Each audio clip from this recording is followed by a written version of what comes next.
সবাইকে সংবাদ এক নজরে স্বাগত। সঙ্গে আছি তাসমিয়া জেরিন। বন্দি বিনিময় চুক্তিতে শেখ হাসিনাকে দেশে ফেরাতে ভারত সরকারকে চিঠি দেওয়ার কথা জানিয়েছেন পররাষ্ট্র উপদেষ্টা তৌহিদ হোসেন। এর আগে পররাষ্ট্র মন্ত্রণালয়ে চিঠি দেওয়ার কথা জানান স্বরাষ্ট্র উপদেষ্টা মোহাম্মদ জাহাঙ্গীর আলম চৌধুরী। দুপুরে পিলখানায় বিজিবি সদর দপ্তরে তিনি একথা বলেন।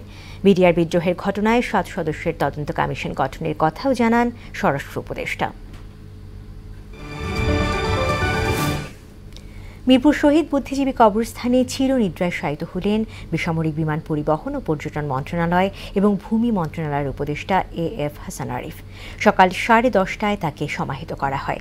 এদিকে উপদেষ্টা হাসান আরিফের মৃত্যুতে আজ সারা দেশে রাষ্ট্রীয় শোক পালন করা হচ্ছে।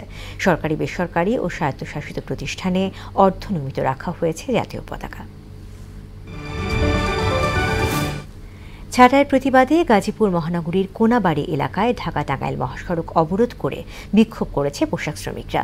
সকাল 9:30টার দিকে এম নেটওয়ার ও মামুন নেটওয়ার কারখানার শ্রমিকরা বিক্ষোভ ও অবরোধ করে রাখে। এ সময় ঢাকা-টাঙ্গাইল মহাসড়কে দীর্ঘ যানজটের সৃষ্টি হয়। নির্ধারিত সময়ের মধ্যে সম্পদ বিবরণী দাখিল না করায় বাংলাদেশ ব্যাংকের সাবেক ডেপুটি গভর্নর শীতাংশু কুমার ওরফে এস.কে সুর ও তার স্ত্রী সুপর্ণা সুর চৌধুরী এবং কন্যা নন্দিতা সুর চৌধুরীর বিরুদ্ধে মামলা করেছে দুর্নীতি দমন কমিশন দুদক। মামলাটি দায়ের করা হয়েছে বলে জানিয়েছেন দুদকের উপপরিচালক জনসংযোগ আক্তারুল ইসলাম।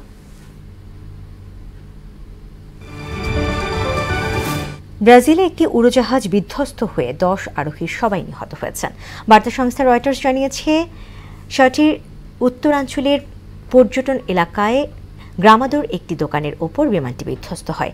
এদিকে মেক্সিকোর পশ্চিমাঞ্চলে জালিস্কো এলাকায় গভীর জঙ্গলে আরেকটি উড়োজাহাজ বিধ্বস্ত হয়ে কমপক্ষে 7 জন নিহত হয়েছেন। দর্শক, এই ছিল সংবাদ এক নজরে। সবশেষ খবর সবার আগে জানতে মোহনার সাথেই থাকুন। এতক্ষণ সঙ্গে থাকার জন্য ধন্যবাদ।